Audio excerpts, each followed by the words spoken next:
अस्सलाम वालेकुम my dear students, this is Sarsad your mathematics teacher. Students, logarithm का chapter continue है और हमारी एक्सरसाइज 2.4 चल रही थी और अब तक जो आप लोगों से बात हो चुकी है वो क्वेश्चन नंबर 1 से रिलेटेड हो चुकी है। क्वेश्चन नंबर 1 कंप्लीट किया था हमने और क्वेश्चन नंबर 2 भी कंप्लीट कर लिया था। अब बारी है क्वेश्चन नंबर 3 की और क्वेश्चन नंबर 3 में जो हमारे पास टास्क है वो ये है कि find the value of x. कोई अननोन है, कोई वेरिएबल है एक्स, उसकी वैल्यू हमें फाइंड आउट करनी है from the following using calculator. यहां पर एक चीज जो मेंशन की गई है वो आपसे मैनुअल वर्किंग नहीं चाहते, वो आपसे लॉग टेबल या एंटी लॉग टेबल की वर्किंग नहीं चाहते, वो आपसे सिर्फ ये चाहते हैं कि आप कैलकुलेटर की मदद से तमाम क्वेश्चंस का आंसर फाइंड आउट करें। चलें तो बात करते हैं। फर्स्ट क्वेश्चन में हमारे पास ये लिखा हुआ है कि log x is equals to 1.7505। यहां पर जो कंफ्यूजन वाली बात है वो ये है कि हमें कैलकुलेटर की मदद से लॉगरिथम फाइंड आउट करना है या एंटी लॉगरिथम फाइंड आउट करना है, क्योंकि क्वेश्चन में कोई चीज मेंशन नहीं है, ना क्वेश्चन में लॉगरिथम लिखा हुआ है ना क्वेश्चन में एंटी लॉगरिथम लिखा हुआ है। इट मींस कि हमारे पास क्वेश्चन में कोई भी चीज गिवन नहीं है। तो अब आपको खुद से चेक करना पड़ेगा कि लॉग फाइंड आउट करना है या एंटी लॉग फाइंड आउट करना है। बड़ा सिंपल सा एक मैं आपको फॉर्मूला बताता हूं, इसका एक सिंपल सा तरीका बताता हूं।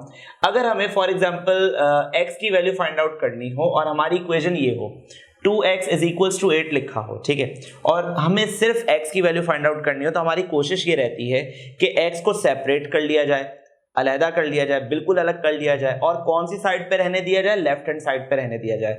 इसको करने के लिए x के साथ साथ जो भी अलग चीजें होती हैं, अलग नंबर्स होते हैं, अलग अल्फाबेट्स होते हैं, हम उनको शिफ्ट कर देते हैं राइट साइड पे। जैसे कि मेरे पास ये सिचुएशन है कि 2x इज इक्वल्स टू 8 लिखा है तो मैं इस 2 को यहां शिफ्ट कर दूंगा। अगर स्टूडेंट्स में 2 को वहां शिफ्ट करूंगा तो यहां ये मल्टीप्लाई हो रहा है, 8 से जाके डिवाइड हो जाएगा और मुझे x का आंसर इजीली मिल जाएगा, x इज इक्वल्स टू 4। तो स्टूडेंट्स इसी कॉन्सेप्ट को मैं यहां पे भी यूज करने वाला हूं। अगर मुझे x की वैल्यू को फाइंड आउट करना है तो मैं लॉगरिथम की वैल्यू को यहां पे शिफ्ट करूंगा।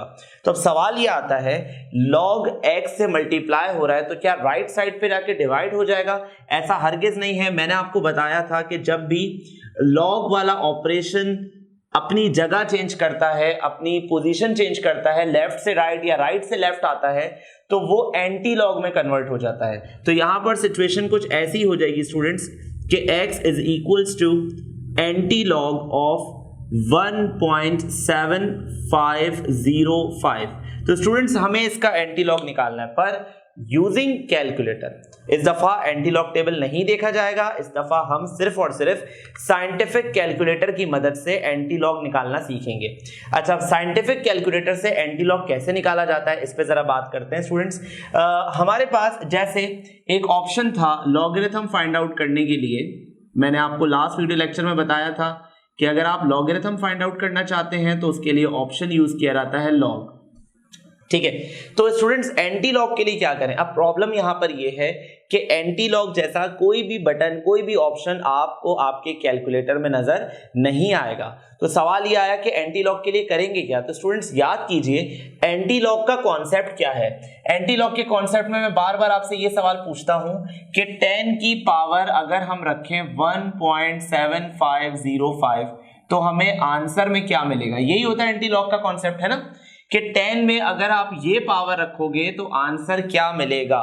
तो स्टूडेंट्स साइंटिफिक कैलकुलेटर में एंटी लॉग जैसा कोई बटन नहीं है, पर स्टूडेंट्स 10 की पावर साइंटिफिक कैलकुलेटर में सॉल्व की जा सकती है। तो आई होप कि आप समझ गए होंगे कि अगर एंटी लॉग का बटन प्रेजेंट नहीं है तो उसके ऑल्टरनेट हमारे पास कौन सा ऑप्शन है, 10 का एक्सपोनेंट सॉल्व किया है। तो मैं आपको बताता हूं 10 का एक्सपोनेंट कैसे रखना है। सबसे पहला काम ये है कि आप शिफ्ट प्रेस करेंगे, प्रेस शिफ्ट, यहां पे मैं कमांड्स भी लिख देता हूं, ठीक है। सबसे पहले आप शिफ्ट प्रेस करेंगे, ठीक है। उसके बाद जब आप शिफ्ट प्रेस कर देंगे, शिफ्ट कहां होता है स्टूडेंट्स? लेफ्ट में बिल्कुल टॉप पर एक बटन होगा, वो होगा शिफ्ट ऑपरेशन, ठीक है। तो शिफ्ट बटन प्रेस करने के बाद उसके बाद आप बटन प्रेस करेंगे लॉग। कौन सा बटन प्रेस करेंगे? लॉग बटन प्रेस करेंगे। तो स्टूडेंट्स आप देखेंगे, आप इसमें देखेंगे ये कि आपके डिस्प्ले स्क्रीन पर इस तरह का एक ऑप्शन अपेयर होगा, 10 अपेयर होगा और 10 के ऊपर एक बॉक्स बना हुआ होगा। देखिएगा जरा गौर से, शिफ्ट, उसके बाद लॉग, तो 10 नजर आ रहा होगा और उसके ऊपर एक छोटा सा बॉक्स ब्लिंक कर रहा होगा। ब्लिंक इन अ सेंस कि वो ये आपसे इनपुट मांग रहा है, सॉल्व होने से पहले जो आप उसे इनपुट देना चाहते हैं वो इनपुट मांग रहा है। तो स्टूडेंट्स इस बॉक्स के अंदर आप अपना वो इनपुट रखेंगे और इक्वल्स टू दबाएंगे। अब ये वाली जो चीज है हम इसको अप्लाई करने वाले हैं हमारे क्वेश्चन नंबर 1 पे। तो चले इसको स्टार्ट लेते हैं। सबसे पहला काम ये है, आपने शिफ्ट बटन प्रेस किया, उसके बाद आपने लॉक का बटन प्रेस किया, तो हमारे पास कुछ इस तरह का आ रहा होगा आंसर कि 10 के ऊपर एक बॉक्स बना हुआ आ रहा होगा। उस बॉक्स में हम ये नंबर पूरा लिखेंगे 1.7505। तो मैं आपको दिखा भी देता हूं कि वो कैसा नजर आ रहा होगा। इस तरह का नजर आ रहा होगा, 10 लिखा हुआ होगा स्टूडेंट्स, और 10 के ऊपर ये नंबर आप पूरा लिख देंगे और उसके बाद आप इक्वल्स टू का बटन दबाएंगे तो आपको आपका आंसर मिल जाएगा 56.298 और ये हो गया आपका फाइनल आंसर। तो स्टूडेंट्स इसमें कुछ भी मुश्किल नहीं है। जब आप कैलकुलेटर की मदद से एंटीलॉग निकालते हो तो काम बहुत आसान होता है, टेबल की मदद से निकालते हो तो काम आसान तो होता है पर साथ में आपका टाइम बहुत ज्यादा कंज्यूम होता है। ठीक है, तो कैलकुलेटर का तो हमारे पास ये बेनिफिट है। चलें इस क्वेश्चन पे आ जाते हैं, सेकंड क्वेश्चन पे आते हैं। सेम टू सेम वही वर्किंग है स्टूडेंट्स के हमें x की वैल्यू को फाइंड आउट करना है। तो x की वैल्यू को फाइंड आउट करने के लिए मैं इस लॉग को यहां पे शिफ्ट करूंगा। तो स्टूडेंट्स जब ये लॉग अपनी जगह चेंज करेगा, राइट पे जाने के बाद ये लॉग नहीं रहेगा, ये क्या हो जाएगा, एंटी लॉग, लॉग का इनवर्स, लॉग का ऑपोजिट। उसके बाद जो हमारे पास इनपुट है वो क्या है, 0.6609।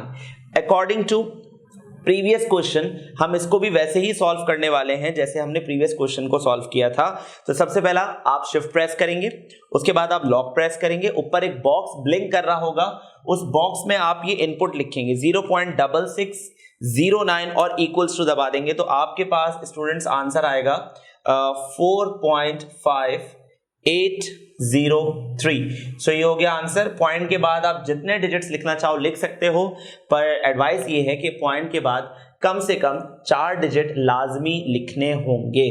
डेसिमल पॉइंट के बाद कम से कम 4 डिजिट्स की रिक्वायरमेंट होती है। चलिए लास्ट क्वेश्चन देखते हैं इसका। इसमें है हमारे पास log x is equals to 2.2132।